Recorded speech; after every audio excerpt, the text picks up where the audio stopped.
কলকাতায় পেলের আগমন পুজোর আগে, এটা বোধহয় আমাদের পুজোর আগে একটা বড় প্রাপ্তি হয়ে গেল। কেন পেলে বারবার বলছে শুভ দুর্গা পুজো, শুভ দুর্গা, যারা ক্যাসেট দেখাচ্ছে পেলের, তাতে বলছে। সত্যি কথা, আমার তো কোনো ভাষা নেই। মানে আমি একবারে পুরোপুরি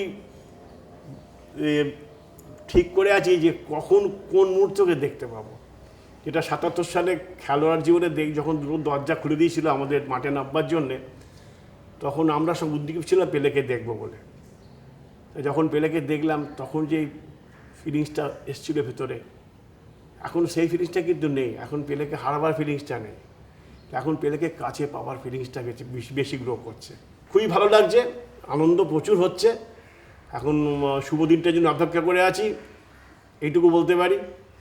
আর এসএইচএমকে আবার ধন্যবাদ আমার তরফ থেকে, সমগ্র ভারতবাসীর তরফ থেকে, স্পেশালি পশ্চিমবঙ্গের সমস্ত ফুটবল প্রেমীদের তরফ থেকে ধন্যবাদ জানাই যে তারা আমাদের সুযোগ করে দিচ্ছে পেলেকে দেখার, পেলের সাথে কথা বলার।